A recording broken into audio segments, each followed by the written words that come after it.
Bueno, segunda clase, metodología. Esto es la publicidad porque empieza ahora la película. Vamos a compartir pantalla.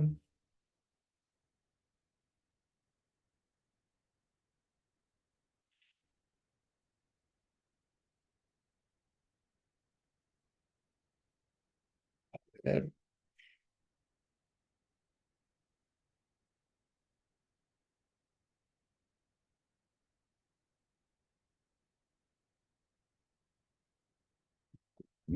tengo que cambiar de lugar la pantalla.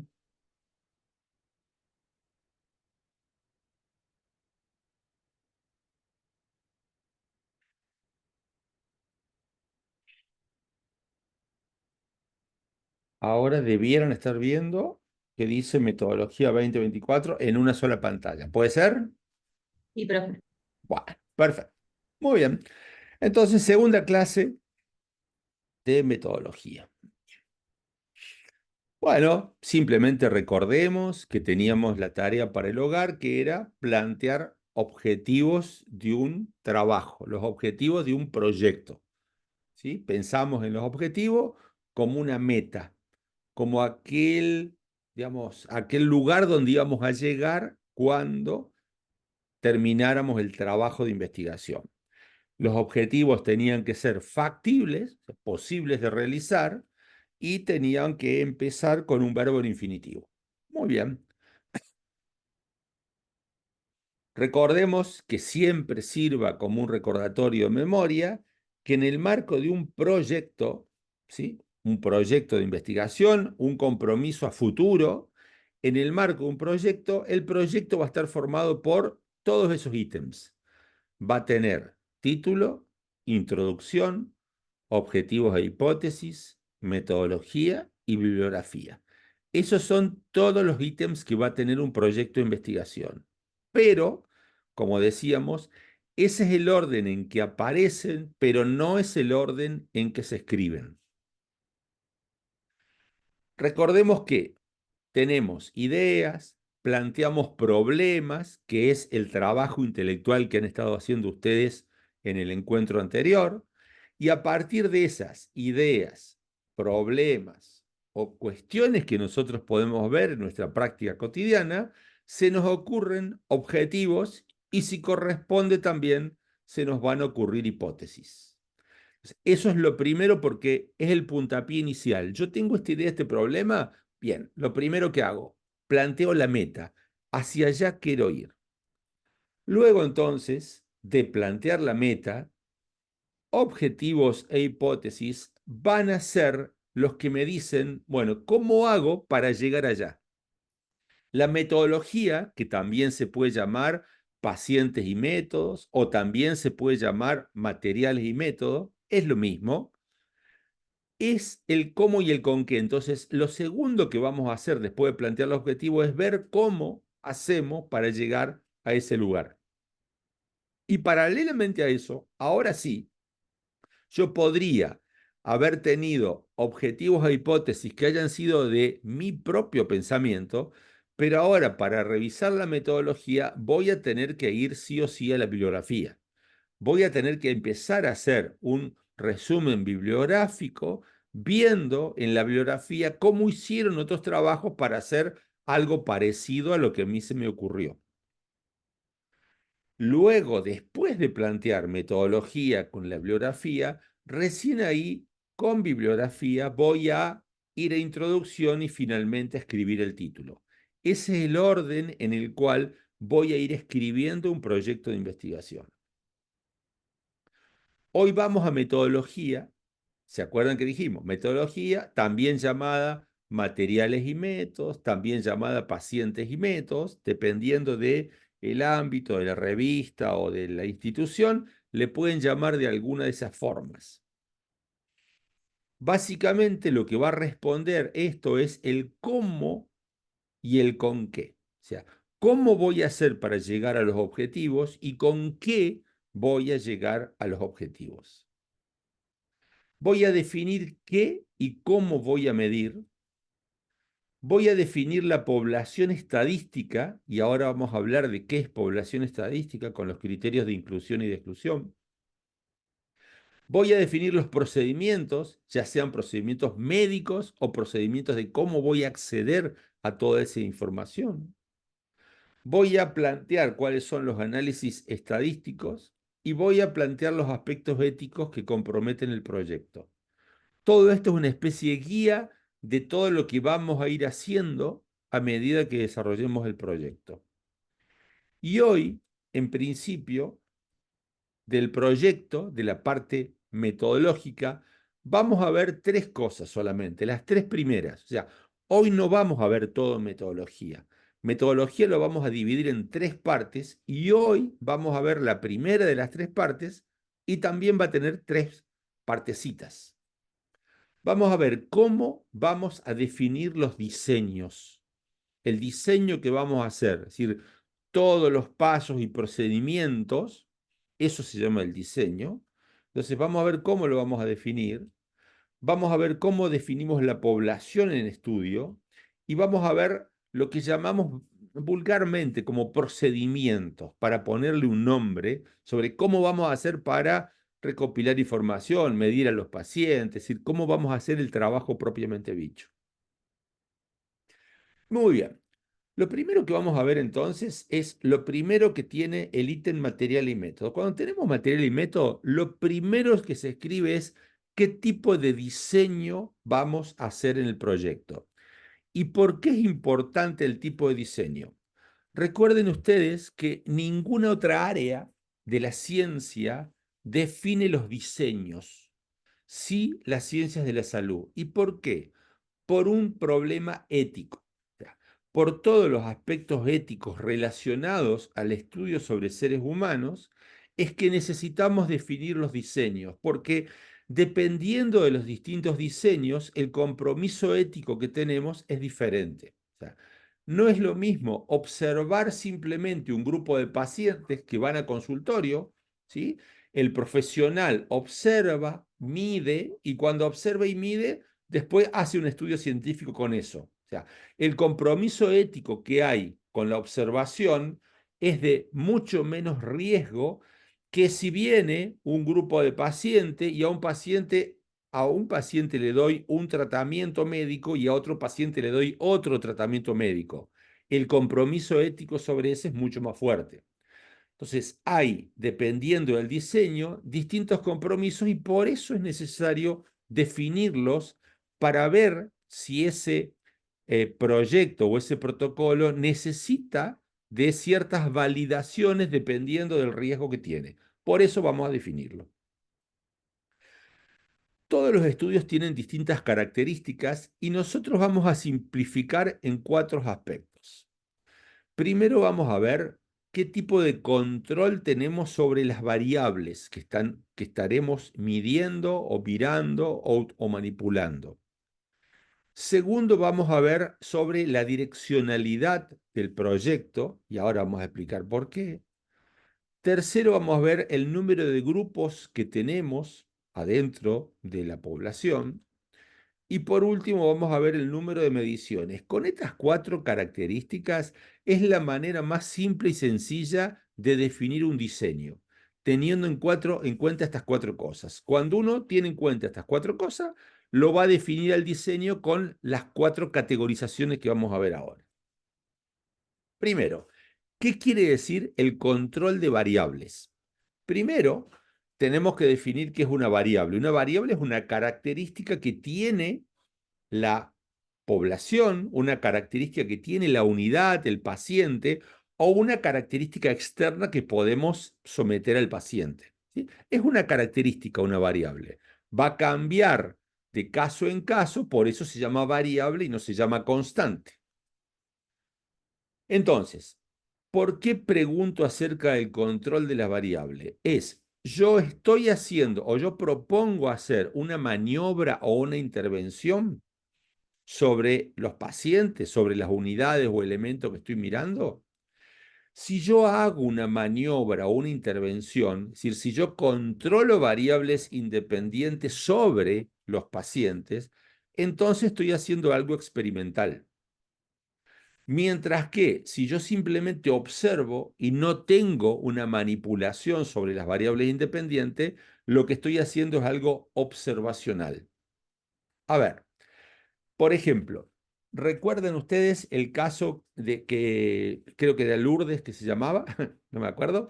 Recién planteó los niños con síndrome urémico hemolítico. Supónganse ustedes que ella accede a un grupo de pacientitos que tiene síndrome urémico hemolítico y accede también a la posibilidad de mirar o medir un grupo de pacientes que son pacientes controles. O sea, unos tienen el síndrome urémico hemolítico y los otros son controles. ¿Lourdes le puso el síndrome urémico hemolítico a los pacientes? No, ya venían. Ella no manipuló la variable independiente, que era que un paciente sea caso y el otro control. No lo manipuló. Ellos ya venían con eso y lo que va a ver es cuáles son las características que difieren, son iguales entre los dos grupos. Por lo tanto, ella solo observa. Es un diseño donde ella no manipula, no maniobra ni interviene, sino que es un diseño observacional. En cambio, viene un grupo de pacientes, supónganse, con obesidad, obesidad tipo 1. Viene un grupo de pacientes y a un paciente, a ustedes, o a un grupo de pacientes de esos, le dan una prescripción de una dieta y al otro grupo de pacientes le prescriben la dieta más actividad física. Entonces tienen dos grupos también, tienen un grupo y otro grupo, pero ustedes manipularon la variable independiente. Ustedes decidieron que un paciente iba a tener solamente dieta y otro grupo de pacientes iba a tener dieta más actividad física. Eso es una manipulación. Por lo tanto, es un experimento. ¿Sí? Ya vamos a ver que no le llamamos experimental en ciencia de la salud, pero es simplemente una trampa de diccionario. Es un experimento, ¿sí? Ustedes están manipulando las variables independientes. Entonces, primero, en función del control de las variables, uno dice que el diseño es observacional o es experimental. Segundo, la direccionalidad. A ver, ¿qué queremos decir con eso? Hoy planteamos los objetivos del proyecto, ¿sí? Hoy ya acordamos entre todos nosotros que vamos a tener como objetivo tal objetivo. Bien, el planteo del objetivo es el día de hoy. Como sabemos, tenemos una línea de tiempo y en esa línea de tiempo, si yo propongo ir a tomar la información sobre los pacientes a partir de hoy, o sea, a partir de que se planteó el objetivo, el diseño es de tipo prospectivo. De ahora en adelante van a venir los pacientes y le vamos a tomar la información necesaria para cumplir los objetivos de ahora en adelante. Diseño prospectivo. En cambio, si hoy planteamos los objetivos y vamos a buscar en las historias clínicas la información que está en los pacientes, la información ya fue tomada en los pacientes anteriormente, con otros fines que no fueron esta investigación. Entonces, la información está en la historia clínica, pero el diseño es de tipo retrospectivo. Entonces, ¿por qué es importante diferenciar un diseño prospectivo que un retrospectivo? Porque en el diseño prospectivo los objetivos fueron planteados y a todos los pacientes se le va a tomar la información de la misma forma, muy homogénea, no va a haber pérdida de información. ¿Por qué? Porque ya sabemos que tenemos que cumplir este objetivo. En cambio, si nosotros vamos a buscar un estudio retrospectivo, la información se la tomó solo para llenar la historia clínica, no se la tomó con el objetivo de este proyecto de investigación. Entonces la información pudo haber estado tomada por varias personas de manera diferente, medida por instrumentos distintos y en algunos casos no anotada en la historia clínica. Entonces los diseños retrospectivos a veces tienen agujeros de falta de datos, a veces tienen mucha más variabilidad porque fueron tomadas simplemente para llenar la historia clínica con otro objetivo, ¿sí? Entonces siempre es preferible tener un estudio prospectivo porque va a tener menos variabilidad que un retrospectivo. Ahora, la mayoría de los trabajos científicos en ciencia son de datos retrospectivos. porque es más fácil ir a buscarlo que hacer uno prospectivo. Imagínense, estamos con la tesis de una médica, no, licenciada en nutrición, en la maestría de obesidad. Y ella está viendo cómo después de 5 años de haber realizado una cirugía bariátrica, los pacientes o parte de los pacientes vuelven al peso, o sea, no cumplen con las metas de baja de peso a 5 años.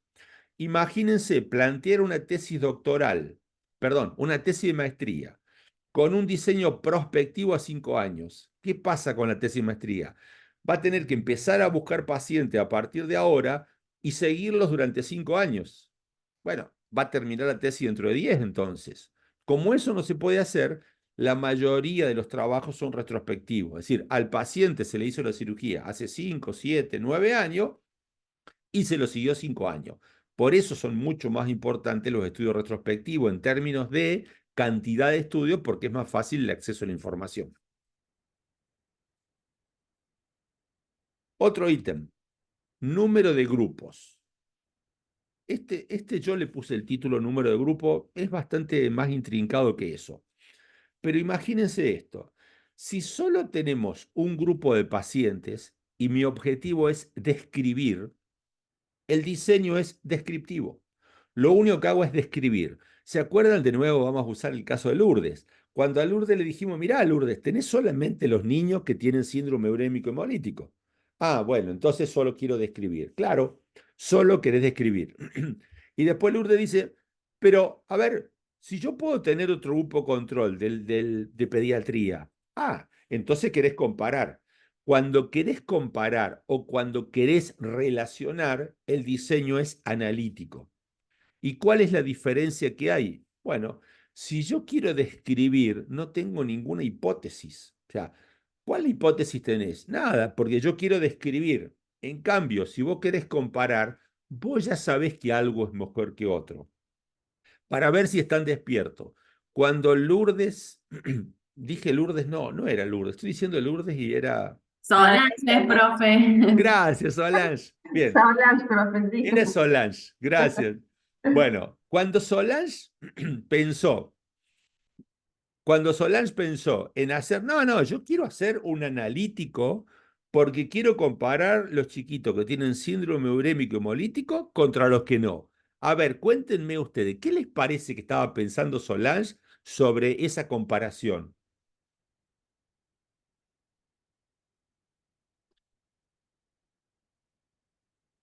¿Estás despierta, Solange? ¿Qué pensabas? ¿Qué crees? Estoy despierta, profe.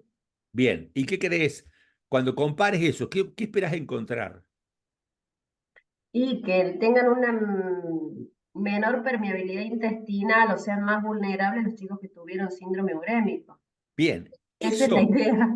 esa es la hipótesis de Solange. Fíjense, cuando yo tengo un diseño analítico, quiero comparar, tengo una hipótesis, aunque no la ponga en palabras.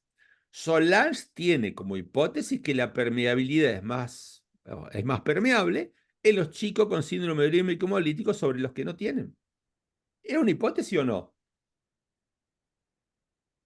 Sí, Sí, la tiene que sí, probar. sí. Sí. Entonces, siempre cuando yo hago algo analítico, tengo una hipótesis por detrás, por más que no la haya escrito. Si no la escribí, bueno, no importa, pero si estás comparando, si estás relacionando, hay por detrás una hipótesis.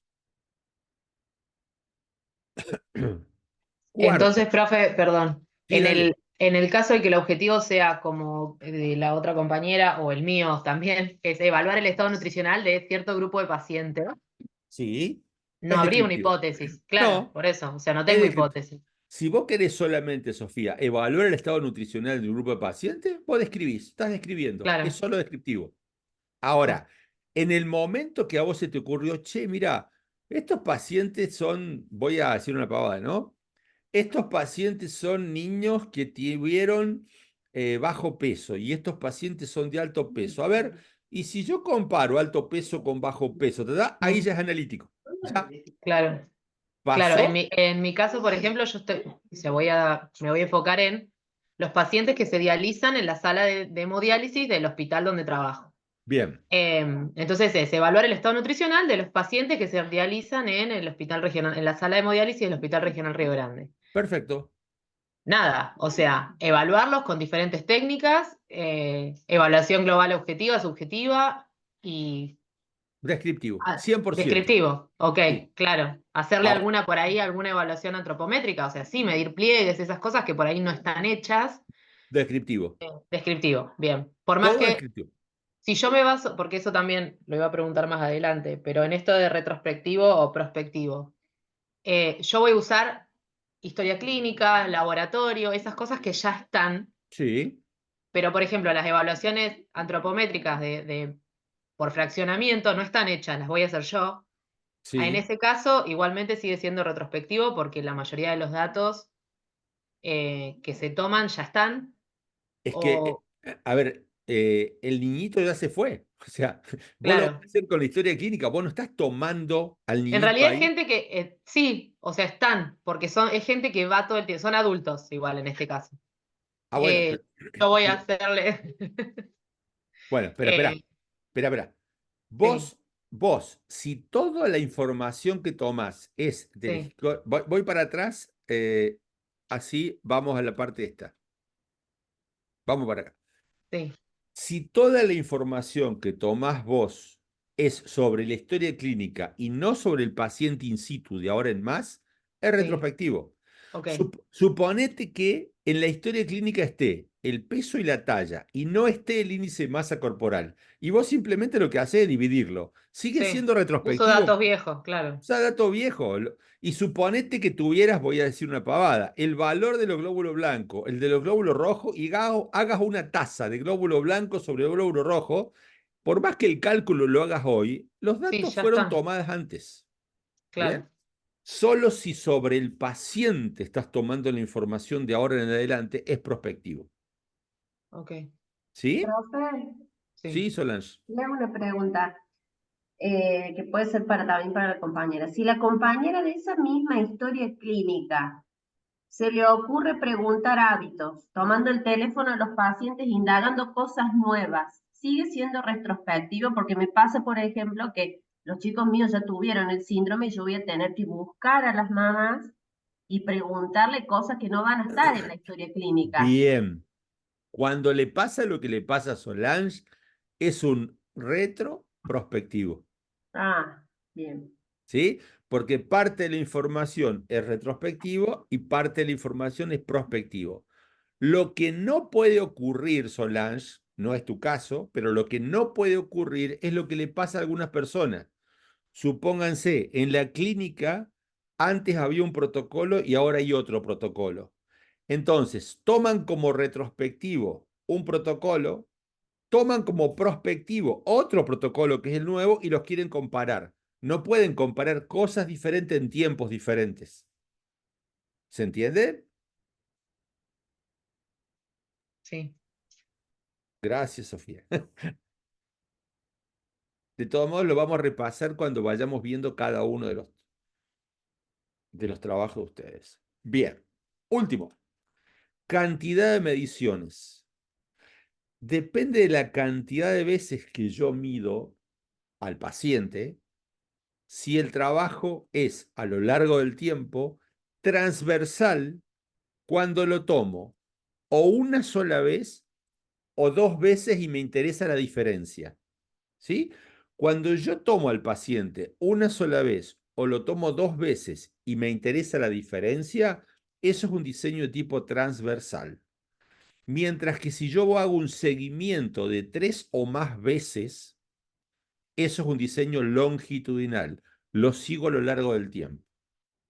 ¿Sí? Por ejemplo, la licenciada en nutrición que está viendo cirugía bariátrica, el peso inicial del paciente, peso a 5 años. Aunque parece que fuera longitudinal, solo lo tomó dos veces. Como ve, la diferencia es transversal. Es la diferencia de un momento a otro. En cambio, si ella tuviese datos cada 6 meses, suponete, previo a la cirugía, a los 6 meses, al año y medio, a los 2 años, y va haciendo un seguimiento, para ver cómo cambia el peso del paciente, ese es un diseño longitudinal. ¿Me siguen? Sí, sí. Sí, sí. Bien. Esto simplemente es, o sea, lo que vamos a ver nosotros, cómo vamos a definir los diseños de ustedes son con las 4 características que vimos recién. Lo vamos a definir de esa forma. Esto son algunas acotaciones que les hago para que ustedes entiendan qué quiere decir algunos términos. Cuando nosotros decimos que manipulamos la información, las variables para los distintos pacientes, básicamente es un experimento. Pero la palabra experimento, después de la Segunda Guerra Mundial, empezó a sonar muy feo. Por lo tanto, en ciencia de la salud le llaman ensayo clínico. Un ensayo clínico es un experimento, pero que no se llama experimento, se llama ensayo clínico. Cuando vean ensayo clínico, quiere decir que fue manipulada una variable para darle a los pacientes de manera diferencial, a algunos unas características y a otras otras. Luego, cuando dicen ensayo clínico controlado, ¿sí? La palabra controlado quiere decir que hay un grupo que le llamamos grupo control. Y el grupo control tiene graves problemas éticos. A ver, imagínense ustedes, vienen todos pacientes diabéticos, ¿sí? Y ustedes, yo sé que ustedes no pueden medicar, pero imagínense si ustedes quieren saber si un medicamento hace bien o hace mal con respecto a, le controla la diabetes, le controla la glucosa a los pacientes. O sea, lo que debiéramos hacer si hiciéramos un experimento es, vienen pacientes diabéticos a un grupo no se le da nada y a otro grupo se le da metformina. Listo, con eso sabemos si la metformina funciona o no funciona. Bueno, eso es antiético. No se lo puede no medicar a un paciente. Entonces, hay veces que el grupo control es un grupo que no tiene tratamiento y hay otras veces que el grupo control es un grupo con el cual tenemos el gol estándar, lo que se hace ahora, y el tratado es lo que se quiere mejorar. ¿Se entiende cuál es el problema de la ética del grupo control? ¿Están ahí? Sí, profe, se entiende. Sí, se Bien, entiende. gracias. Entonces, en un ensayo clínico, el grupo control es el que no tiene tratamiento o el que tiene el gol estándar, porque ese es el control para ver si el tratado mejora con respecto al gol estándar. ¿Qué pasa con los diseños observacionales? En los diseños observacionales tenemos casos y controles también, aunque le llamamos grupo A y grupo B. Por ejemplo, los niñitos con síndrome urémico hemolítico versus los niñitos sin síndrome urémico hemolítico es caso y control, es un grupo A contra el grupo B, es más o menos lo mismo, no hay diferencia. Y le llamamos cohortes a los casos donde tenemos grupos observacionales, ¿sí? Y es un solo grupo con características en común. Recién, discúlpenme, yo me olvido los nombres, pero recién, no me acuerdo si Sofía me había dicho que tenía un grupo de los pacientitos hemodializados o pacientes Sí, hemodializados. Bien, sí, sí, todos los pacientes hemodializados, vos vas a hacer un seguimiento con las características. Eso es una cohorte. ¿Sí? sí, Cuando claro. vean cohorte es un grupo en común. ¿Qué significa la palabra ciego cuando hablan de los diseños y hablan de ceguera? ¿Qué quiere decir ceguera? Un ensayo clínico que se llama ciego simple, el paciente desconoce qué tratamiento está recibiendo. Entonces, se convoca a pacientes para hacer un ensayo clínico y el paciente no sabe si está en el grupo tratado o en el grupo control.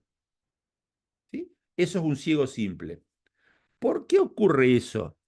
Ocurre eso porque en ciencia hay algo que no se puede detectar, que es el efecto placebo.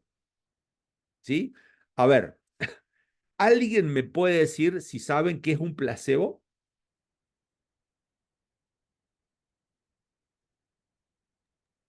Y un placebo Sí, es una sustancia que no genere cambio para compararla con la sustancia que sí se desea testear, digamos. Está Exactamente.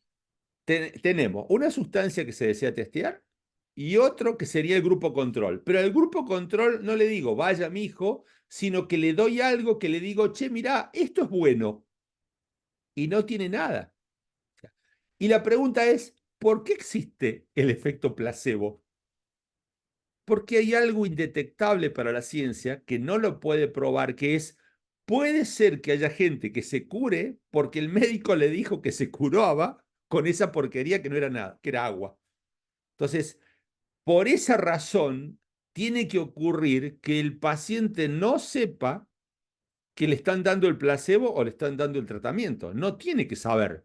Eso es el ciego simple. El paciente desconoce si le están dando el placebo o le están dando el tratado. Imagínense darle al paciente y decirle, mirá, esto es un placebo, no sirve para nada, pero tomátelo igual. No es la idea. La idea es que el paciente crea que lo están tratando. ¿Qué significa el doble ciego? El paciente desconoce cuál es el tratamiento y los investigadores también desconocen cuál es el tratamiento. ¿Para qué? Y para que si el médico que está tratando o el licenciado en nutrición que está tratando sabe, este es el que tiene placebo y este tiene control, lo va a tratar de manera diferencial. Aquí, en el doble ciego, el que está evaluando no sabe si el paciente tiene tratamiento o tiene placebo. Y el mejor de todos, el triple ciego. El paciente no sabe, el investigador no sabe, y el estadístico, el que está haciendo los datos, tampoco sabe si es el grupo tratado o el grupo control, para que el estadístico no haga esas maravillas con los números que hacemos los estadísticos, ¿no? Ese es el triple ciego. Esos son los conceptos, si ustedes ven, ensayo clínico a simple ciego, doble ciego, triple ciego, eso significa.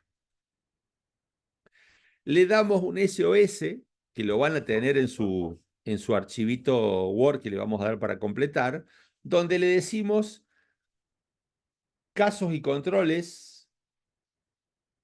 El control de las variables son observacionales o experimentales. Si tenemos casos y controles, es observacional. Si tenemos un estudio de cohorte, es observacional. Y si tenemos un ensayo clínico, es experimental. Retrospectivo o prospectivo. Casos y controles pueden ser retrospectivo o puede ser prospectivo. Estudio de cohorte puede ser retrospectivo o puede ser prospectivo. Ahora, un ensayo clínico, yo no puedo hacer un experimento retrospectivo. Mi ensayo clínico es prospectivo. Número de muestras, descriptivo o analítico. Caso y control es analítico. Una cohorte, bueno, puedo solo describirla o puede ser que adentro haga algo analítico. Y el ensayo clínico sí o sí es analítico. Tengo que comparar.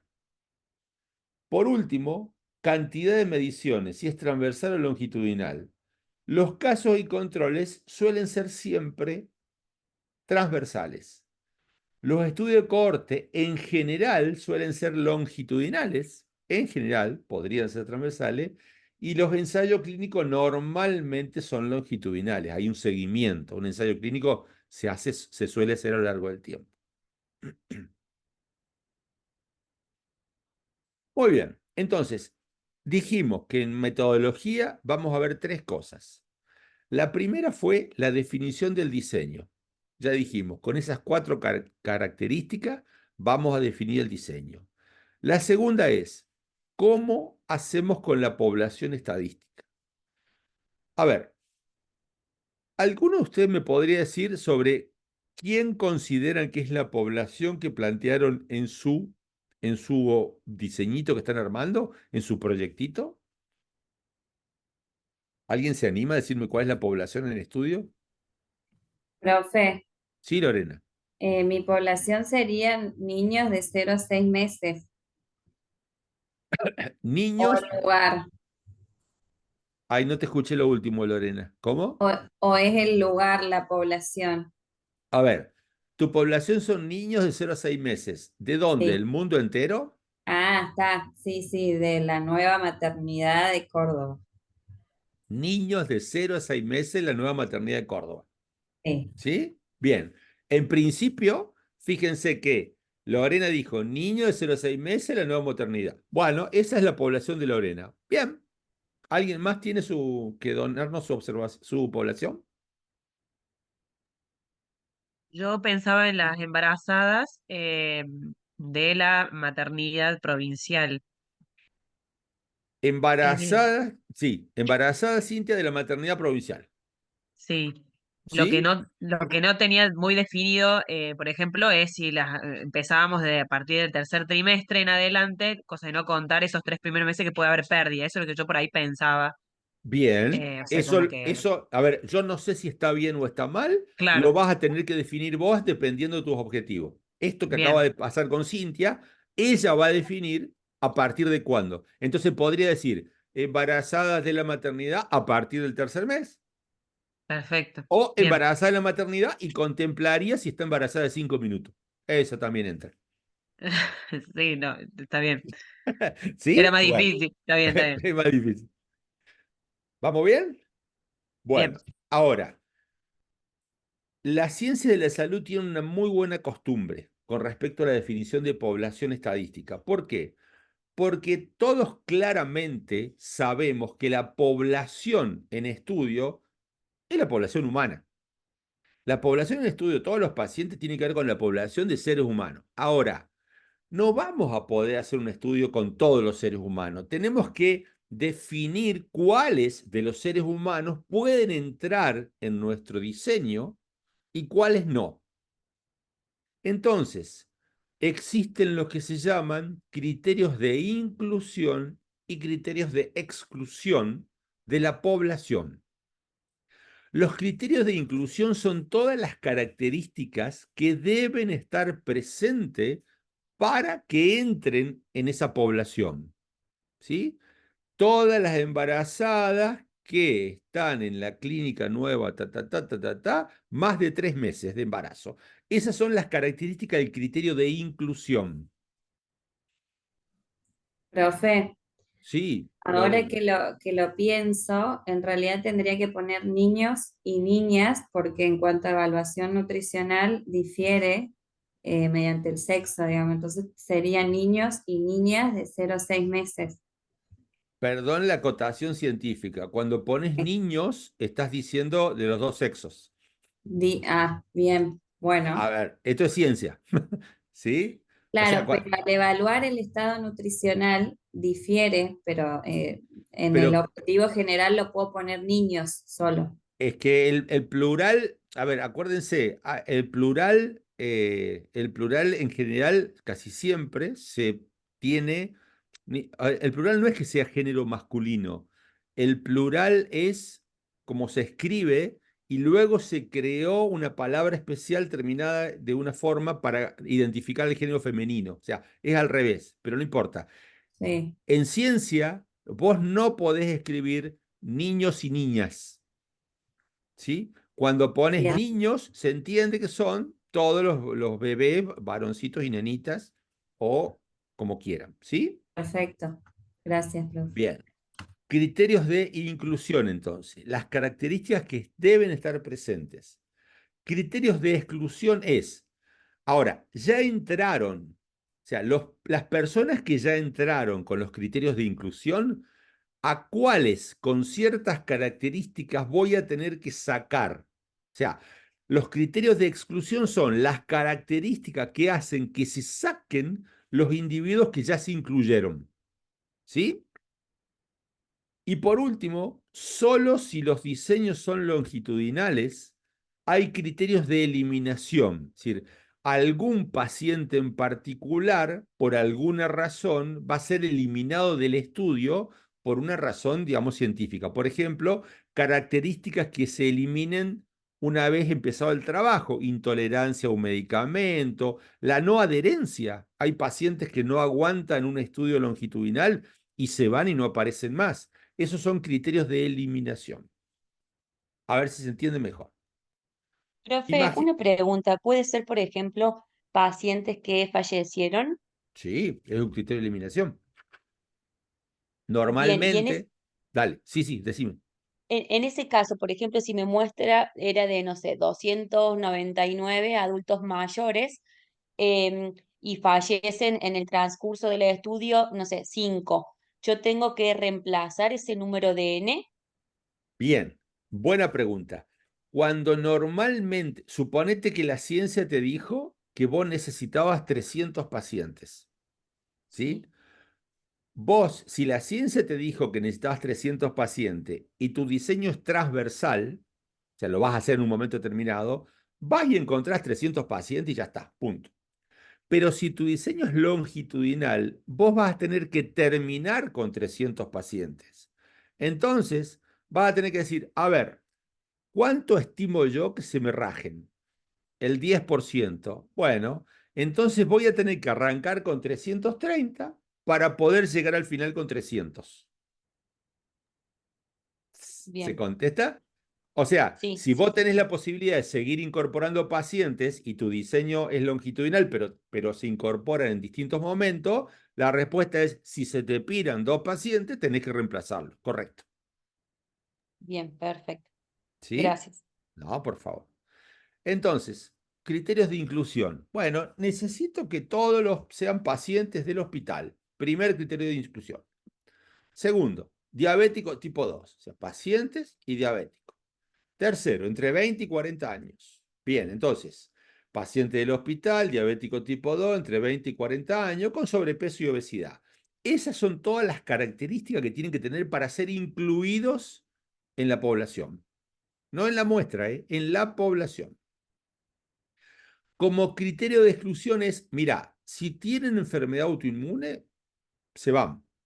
Si tienen enfermedad cardíaca, también se van. Esos son criterios de exclusión. De los que ya entraron, ¿a quiénes voy a sacar?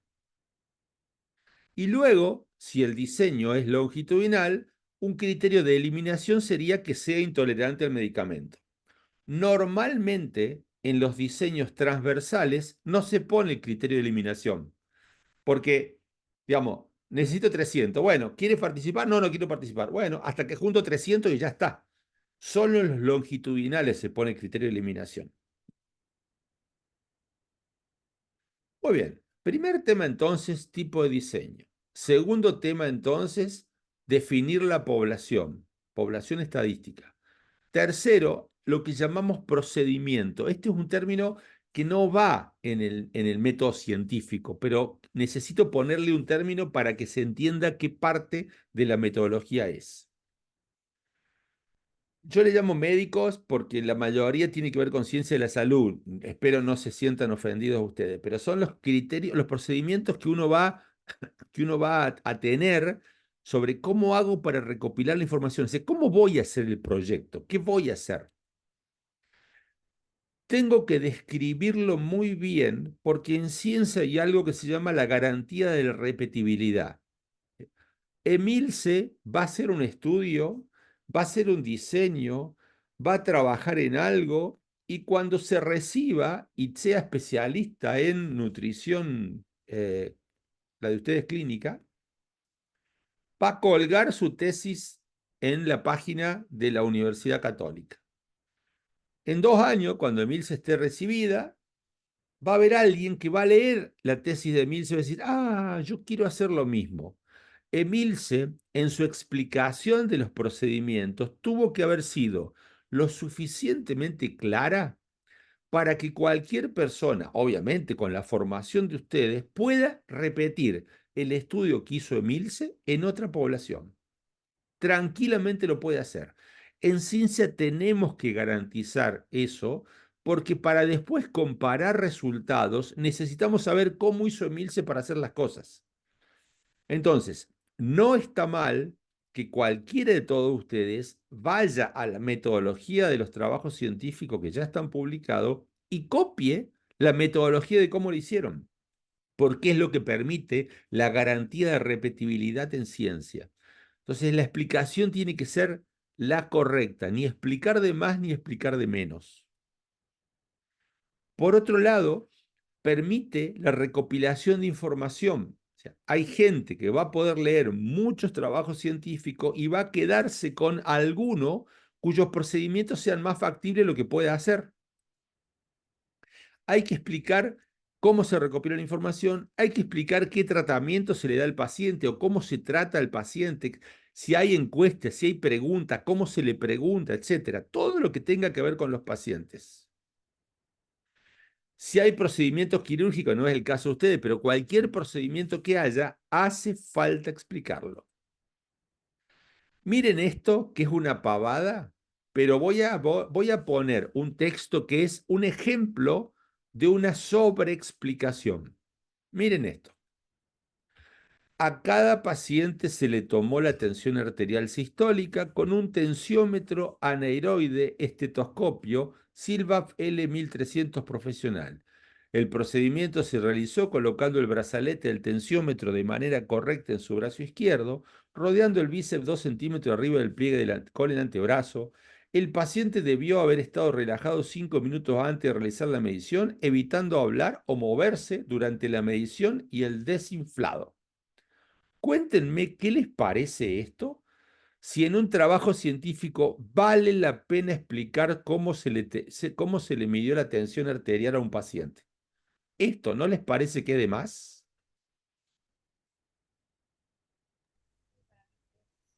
No, porque además hay aspectos que tienen que ver con,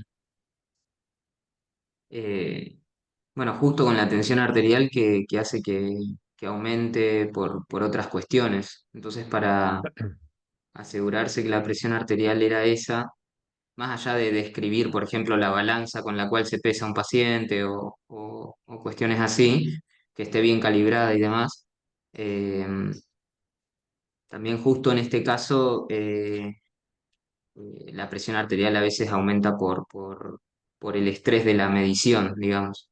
Entonces, 100% de acuerdo, pero Pero Santiago, aparte es como, ya No, está protocolizado, me parece. Ya hay exacto, protocolos que dicen bien, cómo se debe tomar la tensión arterial, cómo uno tiene que pesar a un paciente. bien. Entonces, en ciencia uno trata de explicar lo suficiente y ahorrar lo que ya está explicado. Esto lo saqué de un libro en realidad, no lo saqué de un paper, esto lo saqué de un libro que es un libro de medicina donde le enseña a los medicuchos a cómo hacer para medir la presión. Entonces, lo que dice Santiago es cierto, esto es necesario, pero en su metodología no hace falta explicarlo. Digan, se tomó la tensión arterial según la técnica de fulano de tal, suponete del libro de fulano, y listo, ya está. Entonces uno ahorra porque ¿para qué en cada publicación que haya explicar cómo se toma la tensión arterial? Esto es una explicación de más, ya se sabe, ya está, no hace falta explicar cómo se usó la balanza, cómo se tomó en cada publicación. Con decir que se lo hizo con la técnica de fulano de tal y que esté en la cita bibliográfica, ya es suficiente. Por eso le llamo explicación de más, ejemplo de más, porque con poner se usó la técnica de tanto, listo, ya está, es suficiente. Con una sola frase le evitamos al lector escribir todo eso. ¿Se entiende? Bien. sí, profe. Profe, yo tengo una consulta. Acá. eh, no, de la anterior diapositiva, en donde habla de los cuestionarios, de cómo va a ser ese cuestionario. El tema de la validación, la fiabilidad, eso, Sí. por ejemplo, en mi caso, pensando, ¿no? En mi proyecto que estoy pensando, hay poca información y debería armar yo un cuestionario para ver la frecuencia de consumos de alimentos o el tema para después calcular la cantidad de cafeína que ellos están consumiendo diario, ¿no? Y como no hay un cuestionario, mi pregunta es, yo formulo un cuestionario y debería validarlo. No, Ok, olvídate. La bien, validación de un cuestionario es un trabajo científico en sí mismo. ok, Ya, tu trabajo, si vos querés hacer un trabajo con respecto a ponerle cafeína, no sí. podés hacer un trabajo validando para después hacer el trabajo en cafeína. Uno u otro. Ah, ok, bien, Olvídate. Es un trabajo científico entero hacer una validación. ok, Mi sugerencia siempre es la siguiente. Cuando tengan una idea acerca de un cuestionario y no encuentren información referida al cuestionario, traten de utilizar alguna encuesta ya validada, aunque sea una porción de esas encuestas, para no tener que hacer preguntas que después son cuestionables, porque si vos estás haciendo una encuesta que no está validada, tu tribunal te puede cuestionar por qué esta pregunta, por qué de esta forma, por qué de esta manera. Entonces, para mí es preferible utilizar alguno de los cuestionarios que hay ya hecho y solo extraer de ese cuestionario, o sea, solo hacer las preguntas que tienen que ver con lo que vos estás queriendo ver. Para mí es mucho más sano eso que hacer una encuesta que no esté validada nada. Ok, bien. De todos modos, Camila, seguí buscando porque siempre hay encuestas validadas. De hecho, mira, tengo un ejemplo. Hace poquito, hace una semana o dos, unas personas me dijeron que no había encuesta, qué sé yo, y buscando, hace 15 años, acá en Córdoba, se había hecho una encuesta y se la había validado para un tema en particular. Entonces, hay mucha información y hay que ser paciente en la búsqueda de encuestas aunque esté validada para Colombia, para Brasil, o sea, hay siempre información que se pueda utilizar.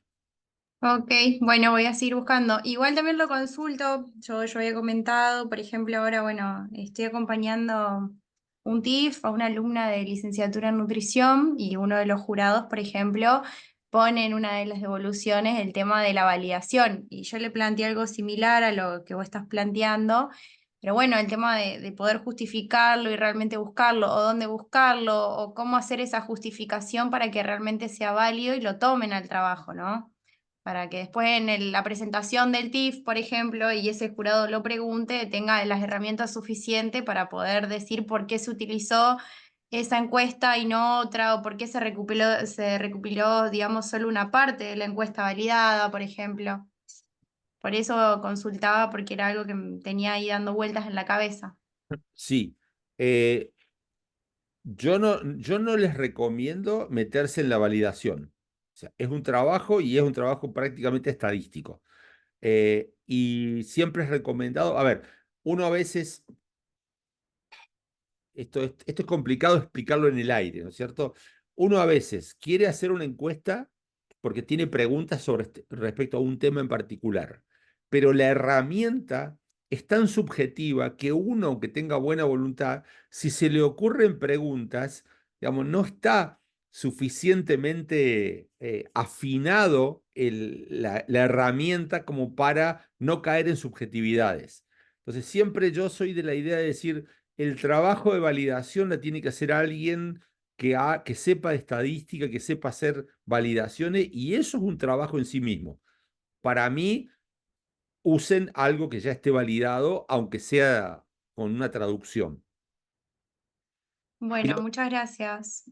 y después siempre hay muchas encuestas diferentes, y uno tiene que leer algún artículo sobre qué tiene a favor y qué tiene en contra, y la justificación de por qué esta encuesta y por qué esta otra no, que la haga en función de la bibliografía de lo que ya se sabe. Eso es el comentario que tengo para hacerte. Ejemplo de menos, y esto sí lo saqué de un trabajo. Era un trabajo médico donde querían, era un trabajo de eh, colocar, colocar un aparato, eran cirugías de articulaciones. La explicación es, se realizó la cirugía del modo tradicional, punto, y nada más. Y bueno, pero ¿y qué es el modo tradicional? ¿Y cómo es el modo tradicional para vos y el modo tradicional para mí o el modo tradicional para otra persona?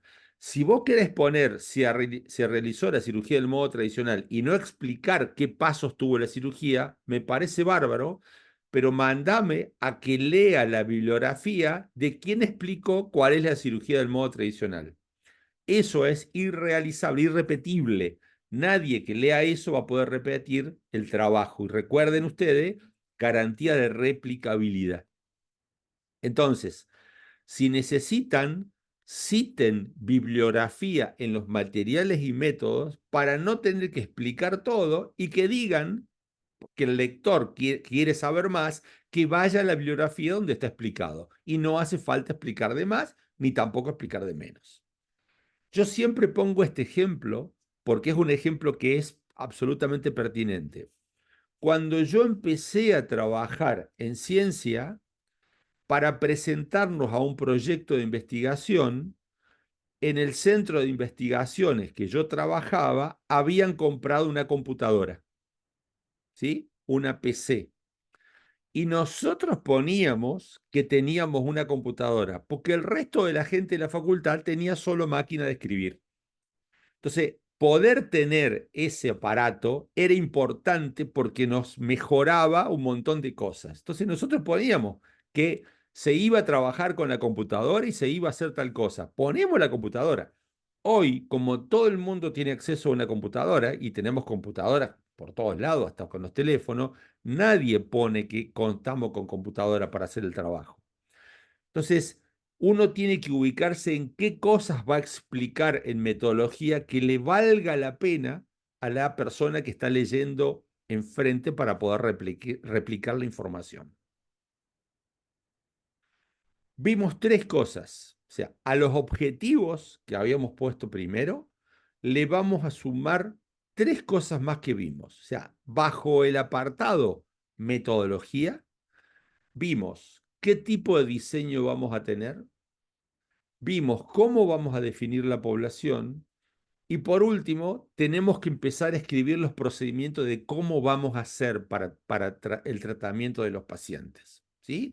Procedimiento de nuevo, es algo muy general, tengo que describir todo. Bien, ahora vamos a ir trabajando los procedimientos en cada uno de los proyectos cuando nosotros le preguntemos, bueno, ¿y cómo vas a hacer con los pacientes? ¿Y qué vas a tomarle a los pacientes? ¿Y cómo vas a hacer la encuesta? ¿Y qué le vas a preguntar? Y todo eso va en procedimientos. Tarea para el hogar. Adivinen qué tenemos como tarea para el hogar.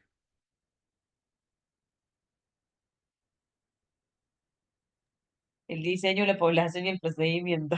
Muy bien, 10. Muy bien, 10. Felicitado. Agarramos los objetivos y vamos a hacer eso. Les voy a mostrar qué tiene el nuevo Word que le vamos a dar ahora. ¿Sí? Ahí le comparto de nuevo. Van a tener acceso ahora en la página, ya se lo habilito, a un nuevo Word. Y esto se lo van a agregar a lo anterior, entonces dice materiales y métodos. El documento materiales y métodos debe ser unificado y agregado debajo del escrito del archivo de objetivos. ¿Sí? Vamos a poner el diseño con esta explicación, la población con esta explicación y los procedimientos. Digamos, con qué vamos a poner en los procedimientos. Así que esto lo van a tener como acceso para agregarle abajo a lo que habían estado poniendo de objetivos, ¿sí? No es por separado, o sea, le vamos incorporando cosas, ¿sí? Nosotros necesitamos leer metodología con los objetivos.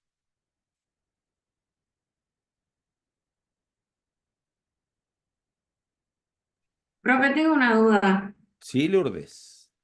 Yo planteé los objetivos con un tipo de diseño. Si ahora quiero trabajar algo diferente, ¿puedo cambiar los objetivos? Obviamente, sí. Pueden cambiar todo, todo pueden cambiar.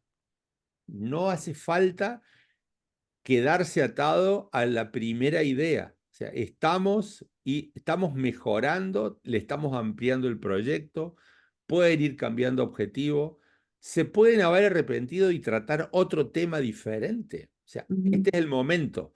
Lo único que les pedimos es, en el Word que nos suben a la página, adviértanos, pónganos una notita diciendo, profe, cambié los objetivos, profe, cambié de tema, para que nosotros no estemos pensando que es una continuidad de lo que hicieron antes y ahora cambiaron, pero pueden cambiar perfectamente de tema, de objetivo, de todo. Es el momento para hacerlo y siéntanse con toda la libertad. Profe, Sí, Solange. tengo una duda con la población. Dime. Nosotros, digamos, tenemos que tener, digamos, la población de una sola institución.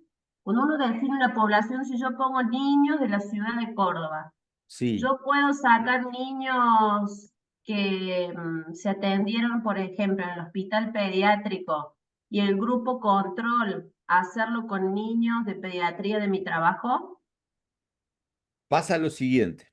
A ver, primero, acuérdense algo que es el ABC de la estadística. Uno define una población. La población está formada por el conjunto, en este caso de personas, de cierto lugar, de cierto espacio y con ciertas características. Muy bien. ¿Yo voy a acceder a tomar la información a todos y cada una de las personas de la población? La respuesta es no. No me da el cuero. Bien. Como no me da el cuero, entonces lo que hago es tomar una muestra representativa de la población. Si yo planteo como población todos los niños de la ciudad de Córdoba, la muestra va a tener que representar a todos los niños de la ciudad de Córdoba.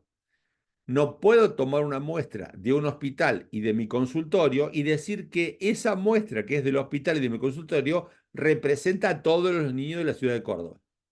Entonces, no voy a poder trabajar con todos los niños de la ciudad de Córdoba. ¿Qué voy a hacer, Solange? Bueno, la población está compuesta por niños con síndrome urémico hemolítico del hospital tanto y los controles del consultorio pediátrico tanto. ¿Sí? O sea, el control, digamos, puede ser de otra institución. El control puede ser de otra institución. La pregunta no es un problema estadístico, es un problema de tu área. O sea, los niños de otra institución tienen las mismas características en general que los niños que fueron por problema de síndrome urémico hemolítico, o estás trabajando con poblaciones diferentes.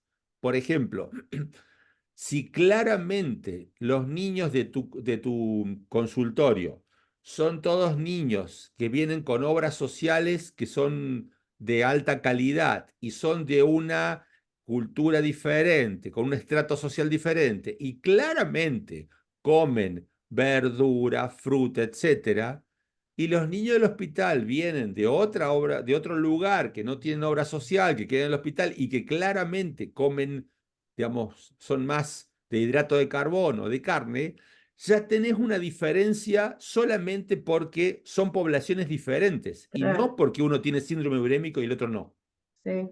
Eso O es sea, lo conviene que sea del mismo lugar. Oh, absolutamente, porque son de la misma población demográfica. Claro, sí, sí, sí. Si no estás comparando chiche con bolita. Sí, sí, gracias, profe. Por nada.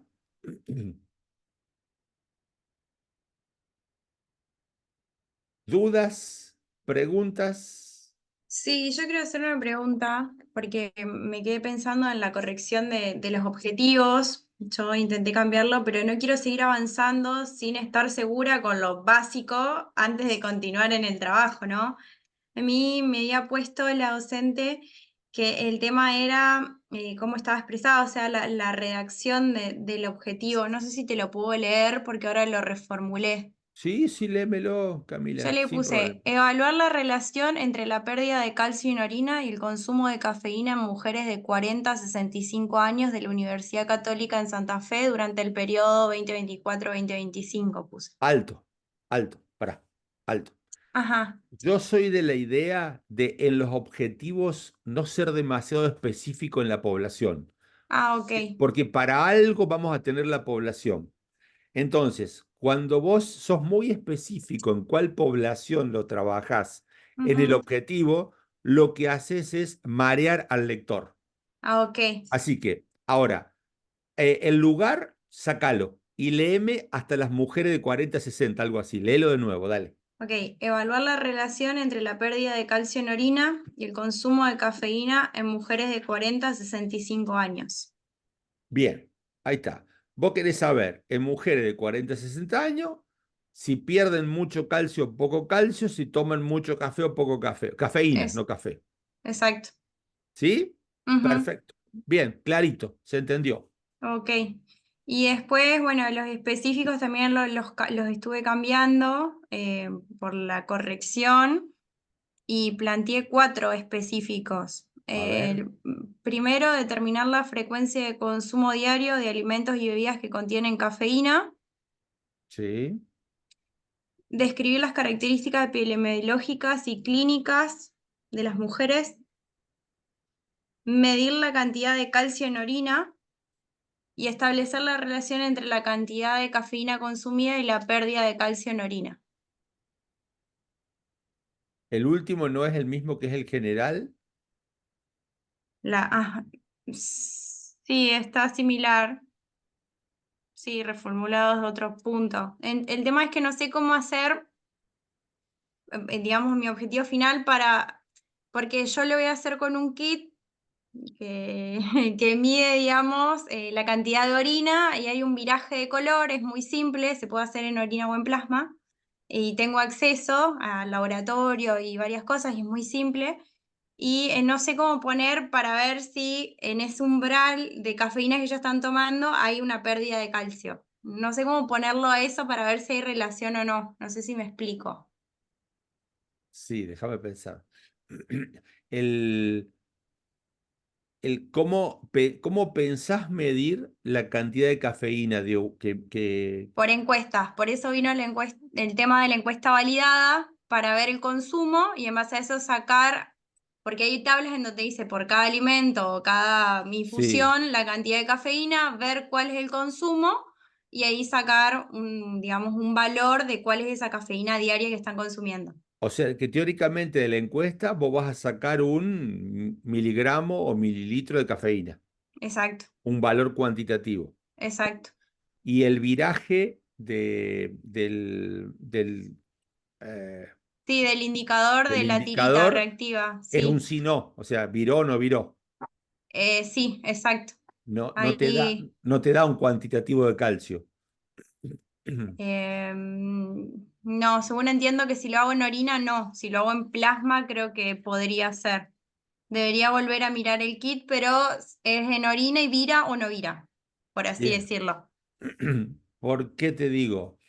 Porque hay herramientas estadísticas que te pueden permitir ver cuál, si vos, tu variable, eh, que es cafeína en sangre, perdón, que es cafeína consumida, si tu variable cafeína consumida, si es una variable cuantitativa, y Sí, si tu aparato te dice viró o no viró, hay métodos estadísticos para ver cuál es el umbral de cafeína que hace que, digamos, cambie la probabilidad de virar el indicador. el indicador de calcio.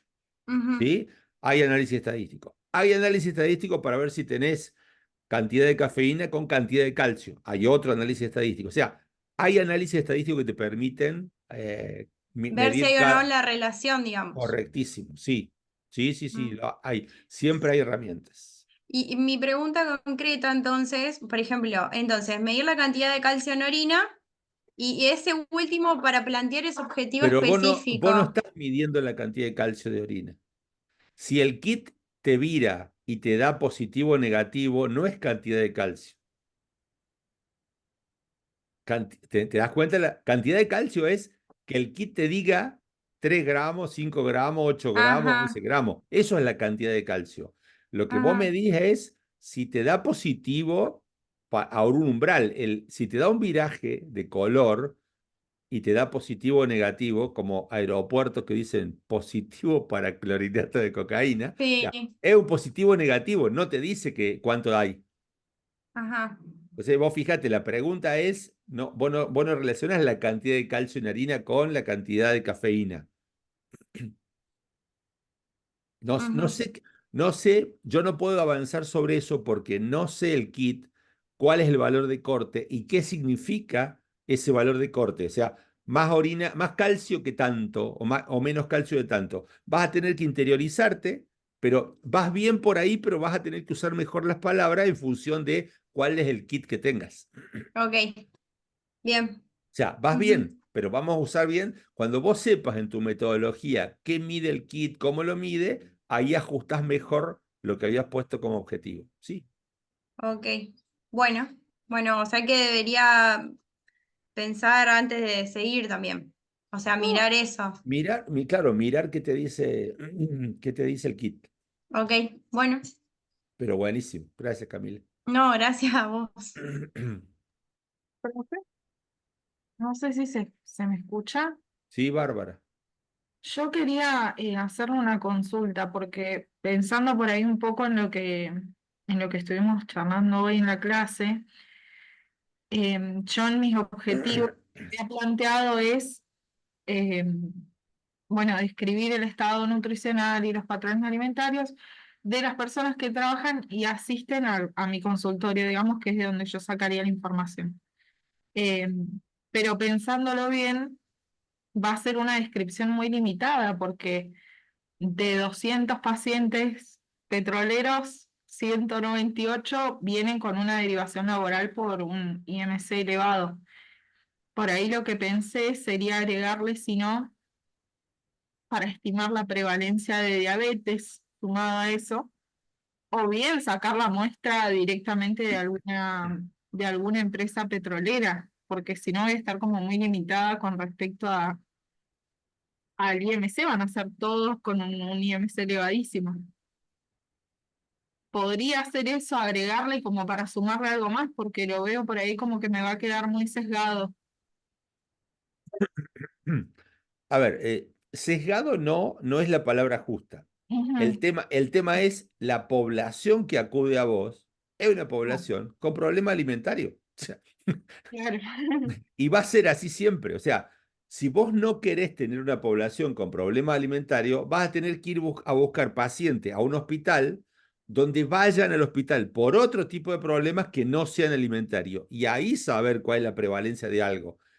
Porque tu población es esa. O sea, los que van a tu consultorio, o sea, Claro, en ese sentido yo puse eso, no puse prevalencia de es obesidad ni nada de eso, sino una descripción de los pacientes que vienen.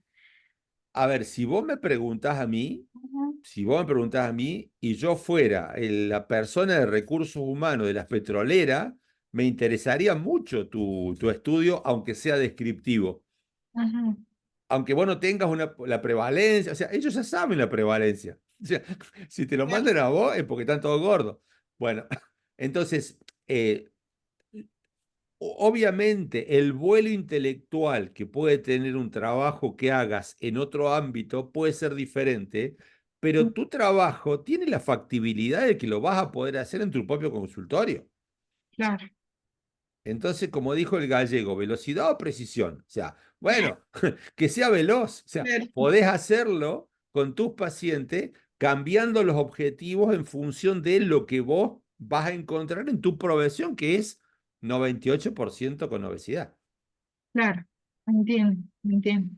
Aunque sea descriptivo, o sea, no son malos los trabajos descriptivos, son necesarios. Eh, Tal vez encuentres patrones interesantes que a las empresas de petrolero les sirva después. A vos te sirva también. Claro, entiendo, entiendo. Bueno, profe, muchas gracias. No, por favor.